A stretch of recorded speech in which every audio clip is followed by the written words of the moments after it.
that's better. Is that good? Great. Well, welcome everybody. Thank you so much for being here on this absolutely beautiful, balmy Detroit day. My name is Craig Register. I'm the Associate Director of the University of Michigan Semester in Detroit program.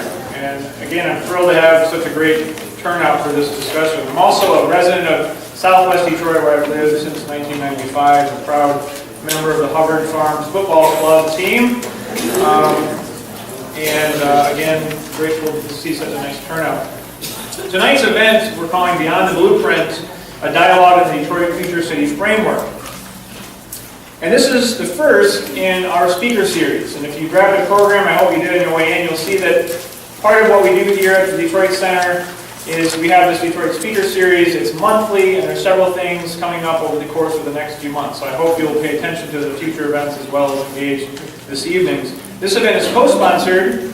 Our first sponsor is the U of M Detroit Center. Of course, this is where we're sitting. Some of you have been here many times. Some of you perhaps are here for the first time. I want to welcome you on behalf of the University of Michigan to the Detroit Center. This space has been here since 2005. And there are, as you walk through here, you may have noticed different signs and various projects going on. There are 17 different colleges and schools and departments involved in some way or form here at the Detroit Center. From public health, to education, to social work, to engineering, urban planning, to the College of Literature, Science, and Arts, etc., etc. The art school, you walk through the gallery here. And so this is really becoming a very vibrant space. And Dr. Adele Anderson, who I know is, if not in the room, very near the room, she's our director here at the center. And there's a whole lot more you can learn about what happens at the U of M Detroit Center by going to their website. So I hope you look up their website. And in fact, we're going to add an email to their e-newsletter list, unless you tell me before you leave tonight that you don't want to receive those emails. I trust that you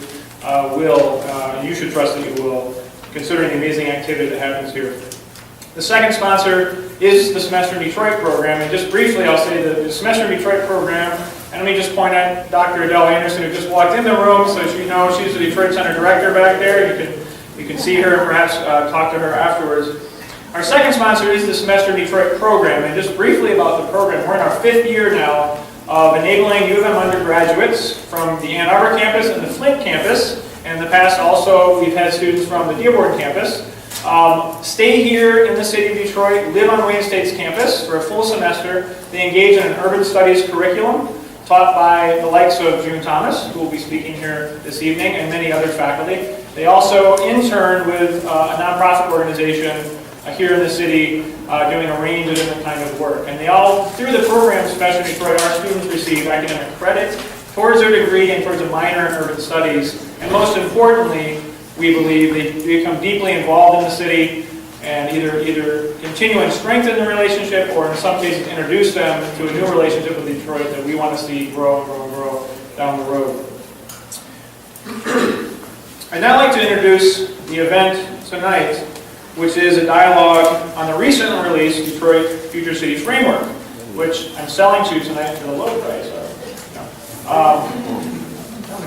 Anyway, this is 350 pages, and I have not read the whole thing, but I will say this is an incredibly impressive piece of work with a whole lot for us to digest. Of course, only just beginning to do that in some respects tonight at this dialogue. There's a lot here. I want to thank Dan and his team for giving me reading for the next 6 months at least, because this is a very incredibly robust and packed framework and plan and book that we're going to have to try and piece through and work through for many months to come. As you probably know, it was the culmination, this publication, of a 2-year plus process. In fact, some might say it was going on long before those 2 years. But formally, it was a process called the Detroit Works Project. Some of you in this room are very aware of it, others perhaps more new to it.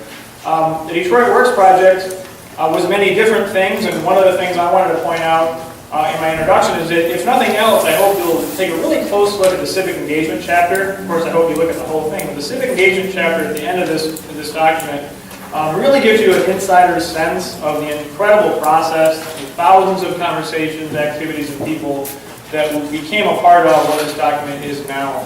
And so if you want to get a sense of why and how this thing came about, please take a close look at that last chapter. And really, in many respects, it's in the spirit of what the last chapter of this book talks about that we're hosting this dialogue tonight. And of course, we know that there will be many such dialogues around the city happening in the future, and we're glad for that.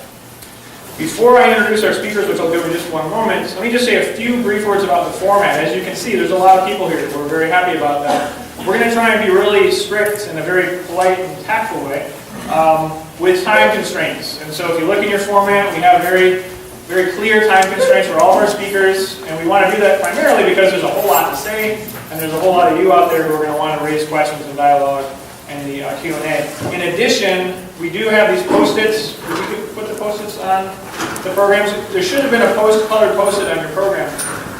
It's not always the case that everybody gets a chance to offer a question or comment. Write down a question, write down a comment, make sure we get it. Either myself or Cassie over here, if you could raise your hand, or even just put it on the wall before you leave. We want to collect those comments. We're going to put them on our program blog, our website, and we want it as a continuing part of the dialogue. We want to make sure those comments get put out there for everybody to see. So please keep that in mind. So now, without further ado, I'd like to introduce our speakers, who you're obviously here for tonight. We will have an opening presentation with an overview of the program by Dan Patera, who is the Director of the Civic Engagement Detroit Works Project Long-Term Planning. He's also the Associate Professor of Architecture at the University of Detroit Mercy and the Executive Director of the Detroit Collaborative Design Center. Following Dan's presentation, we'll have remarks from Khalil Lagan, who is from the Lower East Side Action Plan. She's the Lower East Side Action Plan Lead Manager of the Detroit Neighborhood Partnership East organization. We will then have Kwame Mensah, who is the Board President of the Detroit Black Community Food Security Network, a member of the Michigan Food Policy Council, and he was also one of many people involved in the Detroit Future City Task Force, the names of which, many of those folks you can find in the documents. And finally, we will have some remarks from June Thomas, who's the UM Calvin College Centennial Professor of Urban and Regional Planning. She's written several books, most recently having co-edited a new book that came out called The City After Abandonment, which I strongly recommend, on a whole range of different articles on Rust Belt cities and how we can think about what happens after quote-unquote abandonment happens. It's a very interesting read, and I encourage you to look at it. So without further ado, I'll invite Dan Patera up, and thank you all again for being here this evening.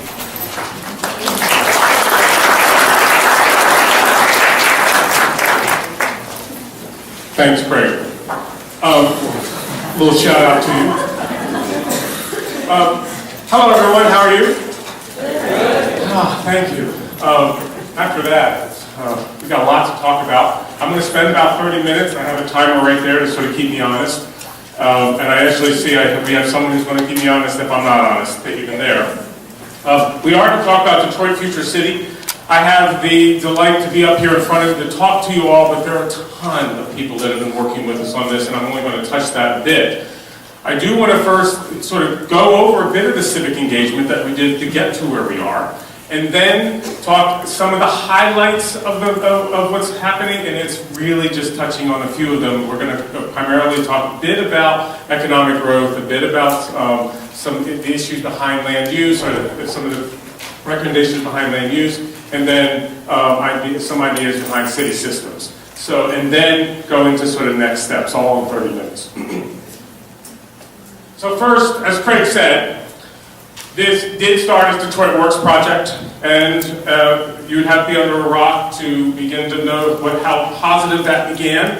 There was some quite a few missteps in that. And we like to say, and actually our office wasn't really a part at that point in time, but we accept all of it. But we do say that in a process like this, that's really truly unprecedented. The kind of comprehensiveness, the kind of work that we're doing, you're going to have some missteps along the way. I like to compare it to learning a dance. And then in the beginning, you're going to step on some toes, and hopefully as you move forward, you're going to step on less toes, but maybe try to get more advanced, and you're going to step on toes again.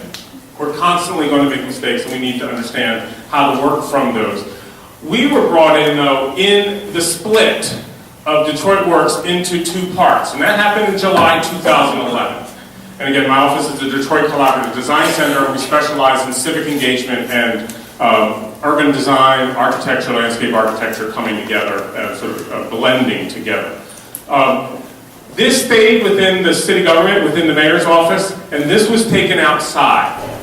And we worked on the green box from that point on. So the report that we're talking about, which is the Detroit Future Cities.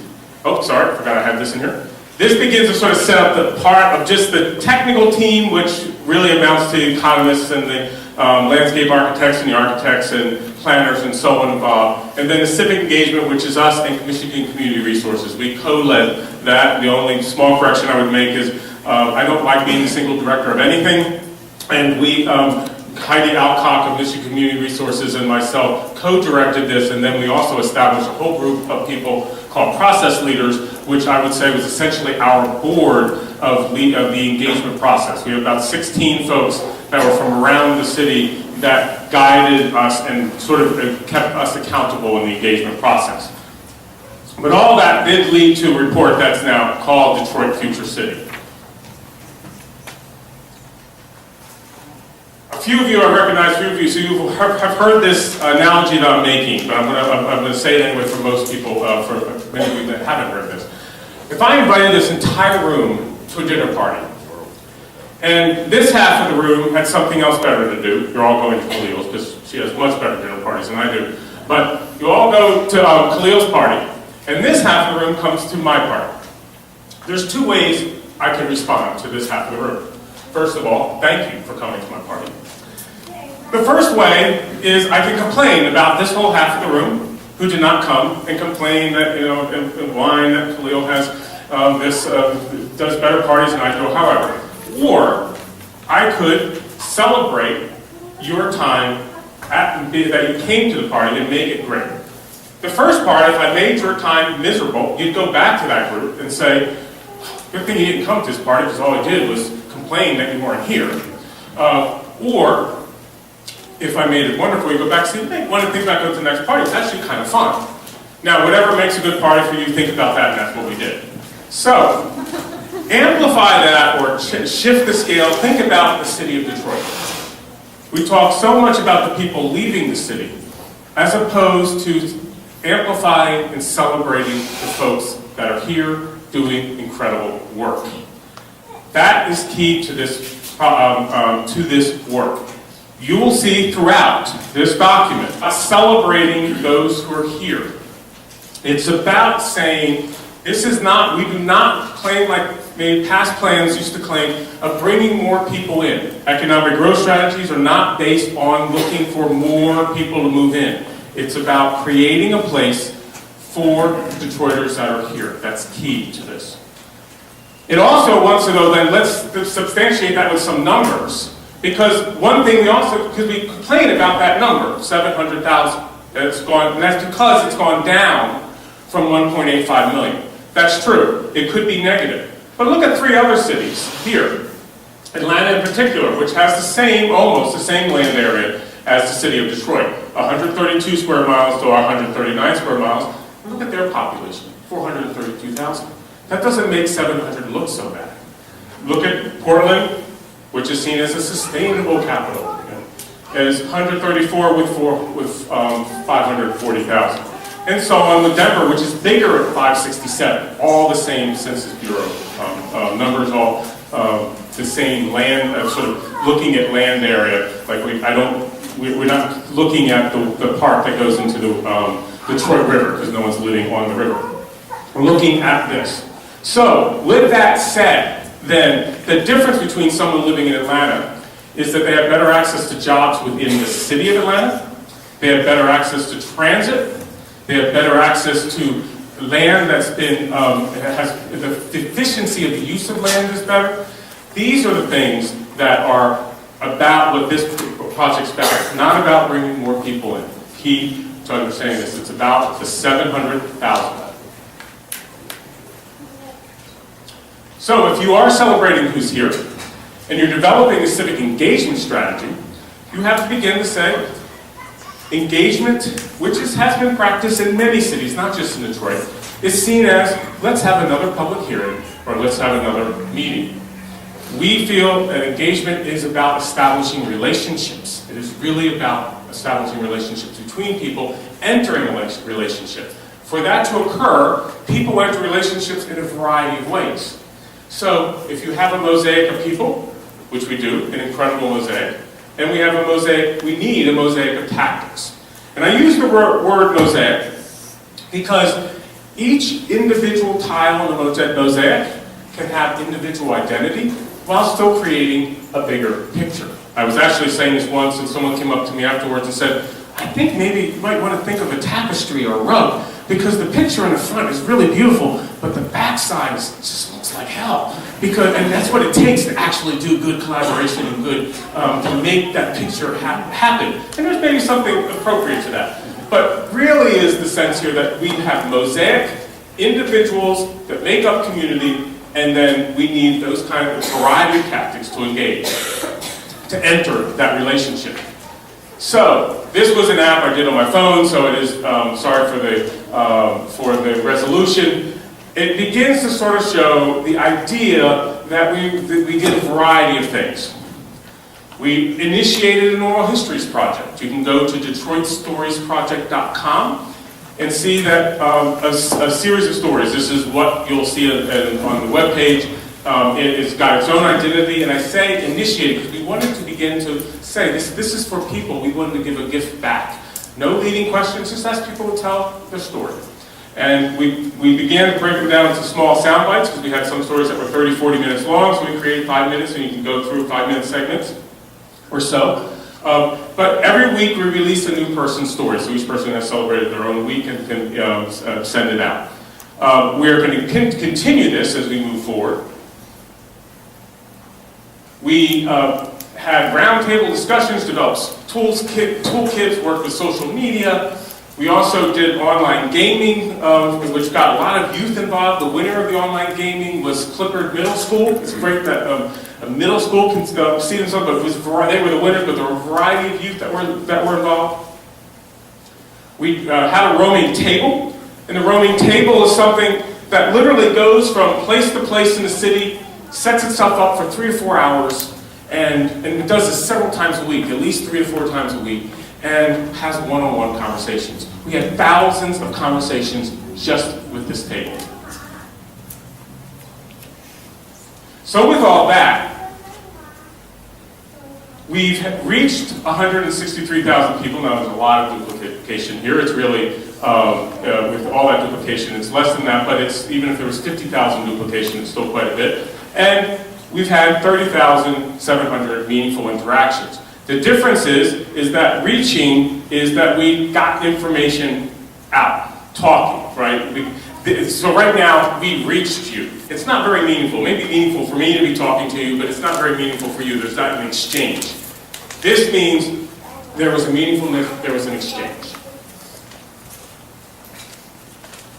For those who like to see the tactics in a bit more maybe rigorous way, this chart shows that we didn't just do one tactic, stop and do another, and stop and do another. They happen simultaneously. This shows November 2011 through November 2012, and the thickness shows the intensity of them and so on.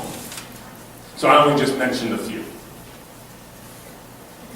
Also, because to do that, this is the sort of, when we begin to talk about engagement, people say you have you start with a circle and you get bigger and bigger and bigger, and you tell 2 friends and so on. I think that's actually a very, very romantic view of what engagement is. It really is more like this. It's very messy, and that messiness is great. And I like to compare it to raindrops on a pond. As those raindrops are occurring, and then the circles, and some raindrops may never hit other raindrops. The ripples may not. And what we really did was manage, if you will, the messiness. And there are many people out there. It was not just me. If those who know, I see people in the audience who I know interacted with Charles Cross.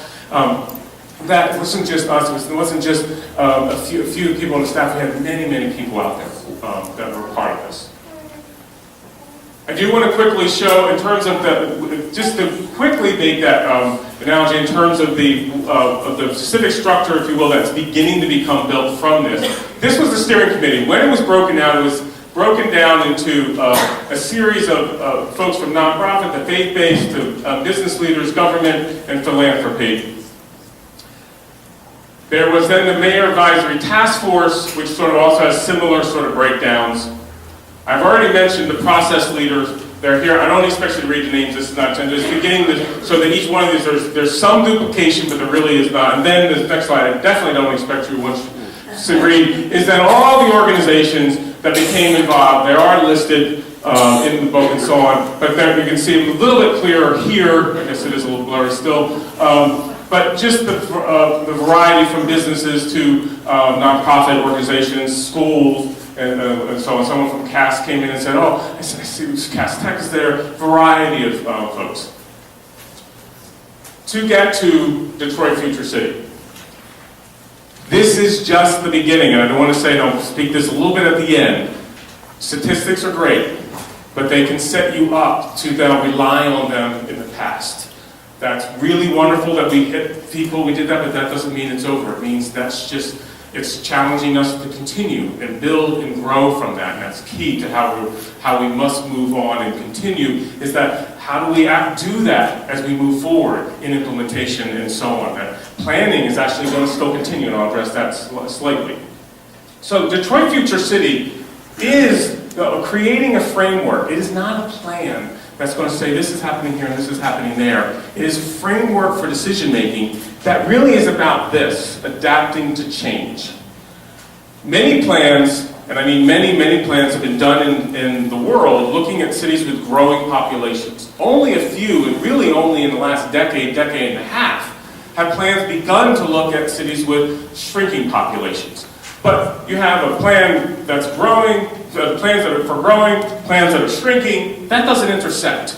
What really happens, if cities are made of people and people go through cycles, cities go through cycles because cities are about people. You can't have cities without people. So you really need to be thinking about city framework that does that adapts to the natural cycles of cities. That's what this is about.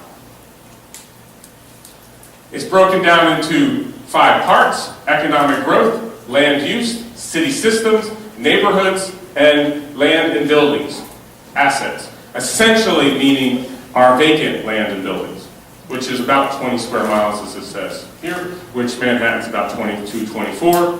So we see that as an asset.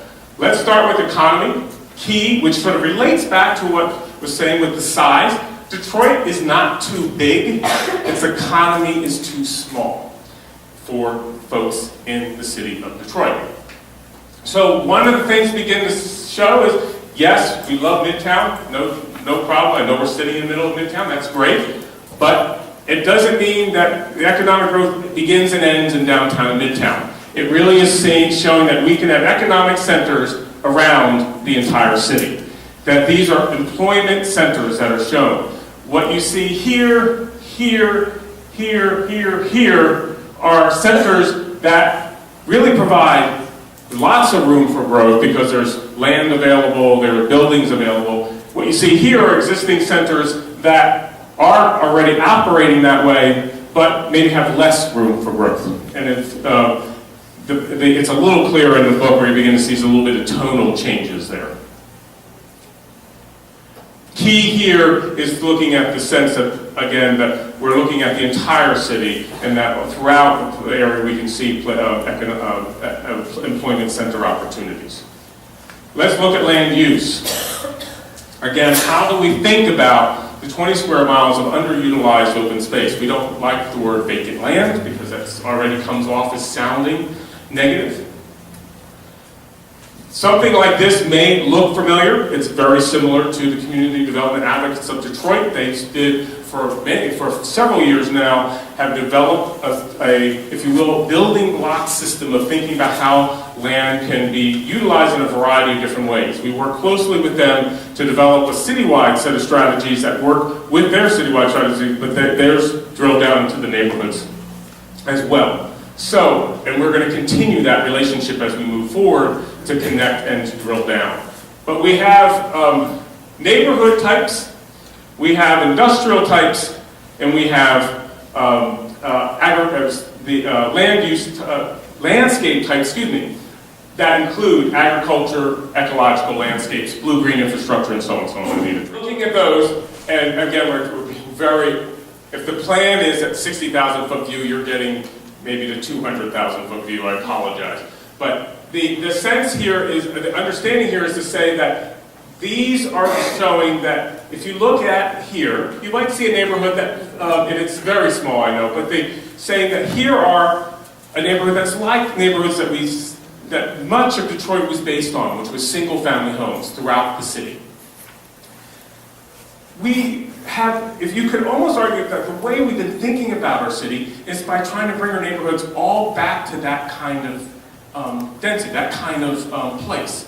And that's what has begun to set up neighborhoods, one neighborhood against another, saying that we have to fill in all that land area back with single-family homes, or a neighborhood is no longer viable. And we're suggesting no. This is not about that. You can actually have neighborhoods that have less density, neighborhoods with more density. They all interact with each other, again, like the mosaic. If we have mosaic of people, that means you can and should have a mosaic of neighborhoods. They can have individual identities, and they still can form a bigger picture for the city. So then you can begin to see that some have more green space here, and I'm sorry that this doesn't show up maybe enough, but that there's green space that can wander through. That was more like, let me do it, let me come back to that, because what we see that green space being is what was once infrastructure that separated neighborhoods can now unite and knit neighborhoods. So it can be the blue-green infrastructure, urban ag, a variety of things, at scales at the community gardens, small urban ag projects, and so on. So, but to get to there, I want to talk about city systems. I would say that cities in the 20th century, if we could overgeneralize, were based on single systems, thinking about monolithic systems that were layered across the city. We're looking and thinking about how do you have multiple systems, if you will, variety versus singularity. So instead of thinking about pipes that clean our water only and not maybe ponds that can clean our water, thinking about both. Right now, we have a central sewer system, centralized sewer system where stormwater and human waste come together and it's all cleaned in one way. We're suggesting you can have multiple systems where ponds can be created around the city that become neighborhood assets at the same time are cleaning our water, our stormwater. Pipes are still there, but it's cleaning human waste. Thinking the same thing with, if you will, transit. Thinking about not whether the light rail is something that replaces the car or the light rail versus the BRT, that it really is all of this, a comprehensive system that includes the foot, the bike, the car, the bus, the jitney, light rail, BRT, all together.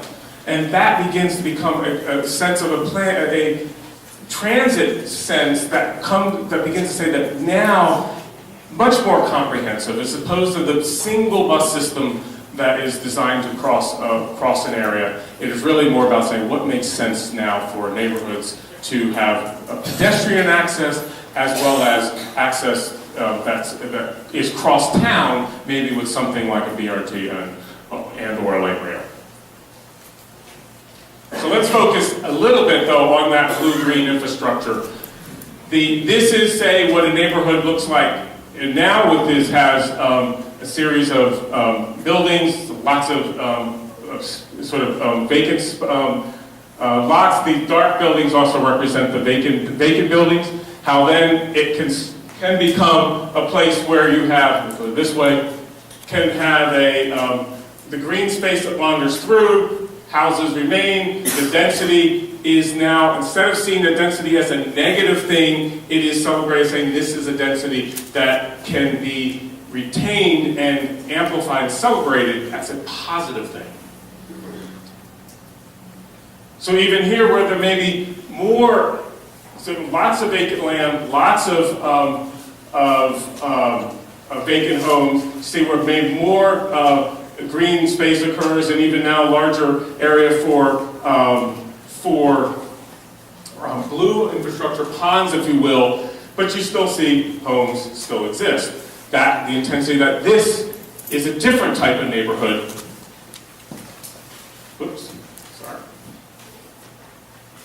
Than this. Both coexist. This is different than the more traditional neighborhood filled with single-family homes. All can be seen as assets and pieces that create an urban environment that's very different than, I would say, any city in our country. So I, essentially, because I know it would take a lot of time to go through much detail, began to just throw this out there because I know that I was going to ask for you to ask lots of questions. I know that we're going to get responses back, so I want to allow that to then help us then get to more detail. So, but I also know people now want to know, where do we go from here? And so first is, we really want this to occur. I was mentioning earlier tonight, I am actually more stressed now that the plan is released than I was before the plan was released. Because before the plan was released, you could always still keep tweaking and altering and building with the community engagement. Now we got something that's out there, and yes, we say it's live and it is going to it will transform through time, and it will happen, but it's still a final document that's put out. And we want to make sure that that will continue, that it's live, and engagement will continue, and that our actions speak alongside our words and not louder if the actions are negative. What we've been saying is we want the actions now to speak, and implementation actions speak, as we've been saying. So, we are here, which is not an endpoint, we're at a point of transition. We must think about how do we go from here into implementation. Clear that implementation is, if we actually had a plan for implementation today, that meant we already knew what the plan was going to be, because that meant we designed implementation of that plan. We honestly are thinking that through as we speak, thinking that now that we released on January 9th. So we are working alongside people to try to begin that with all those folks that we're talking about. We're beginning those conversations. But one of the key things that we're very important with all those names represented is that what must be clear is this must live with everyone, because it can't live with anyone. And what we mean by that is any one organization or institution. It can't live with any one organization. So it's not being handed back to the city and say, okay, let's just wait to see what happens.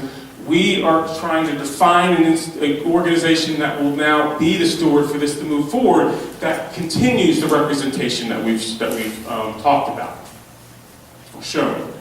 So, because we must build upon that engagement that we've already done, we have been successful. Yes, we maybe haven't been perfect, but we have been successful, and we must meet that challenge. Now, many of the things that we've been reading and seeing is that, okay, they've done this, but will it continue? I hope so. I mean, everything we've been doing is set in place to keep that going, but it can't just be empty words. We are in this process of trying to guarantee that this will continue, that implementation will include and be a part of that engagement and implementation are united like it has been in this process. And learning from the mistakes of the process we've had, because even with all the statistics I said, why weren't they higher? Could we got even more? Yes, and where were those gaps, and can we get even better with those?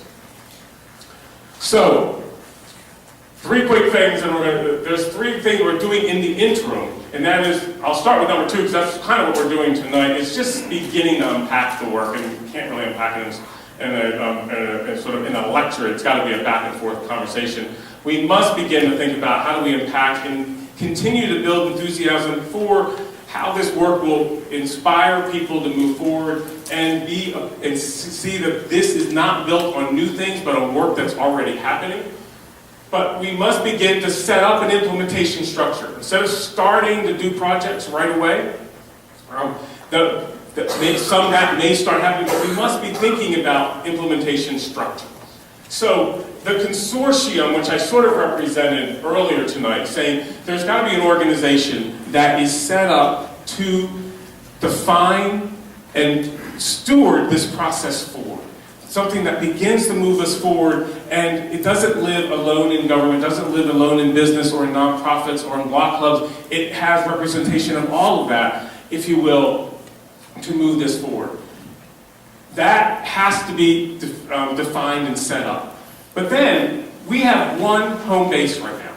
We have a home base in Eastern Market that actually didn't exist before we got involved. It was established in 2012. We, though, want to establish home bases in all the city council districts, if you will, all 7 districts, to have a local place where this work can continue, a local workplace where someone can go to and talk to on a daily basis, not open every once in a while, but open daily. These type of things, that's the infrastructure for this to be further decentralized, continue the raindrops. I should maybe be talking about snow on a day like today, but more of the raindrops that are allowing for more of them to fall. And then finally, to drill down that 60,000 foot framework into the geography. So very much like LEAP has done, which you'll hear a little bit about how they drill down the overall CDAD framework into the neighborhood is what we need to do. But we can't just think about it geographically. We need to think about it as well through the networks. And that we're not just drilling down to the geographies, we're drilling down to the network of transit, because that's still way up here, the recommendations.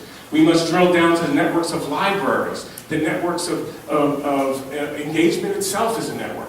All that, how do we further define what that could be, and that includes engagement. So with that, I want to end with a video that we see as a thank you, as well as if you will, a trailer to come.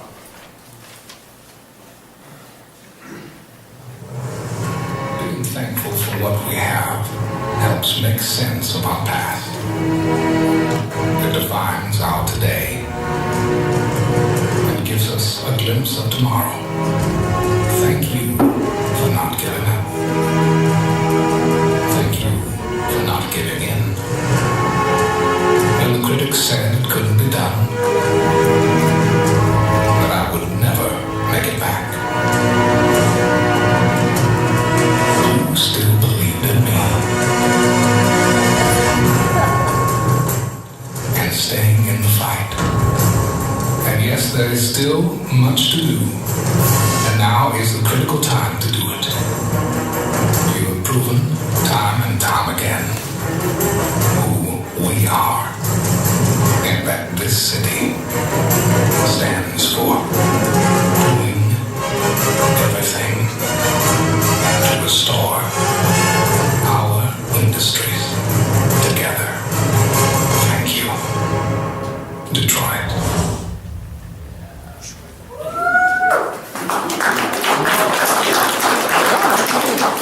If we have 700,000 people that we're celebrating its 4th, we need to continue this learning from what's going on. It's not an end point, it's the beginning. And I end there. I have to be transparent. That's not Morgan Freeman. It is a Detroiter who sounds just like Morgan Freeman. So, and the video was made by Elijah Lewis, who's a Southwest Detroit video artist doing incredible work in the city. There's several videos he's done for us. You might have seen others. I thank you very much for your attention.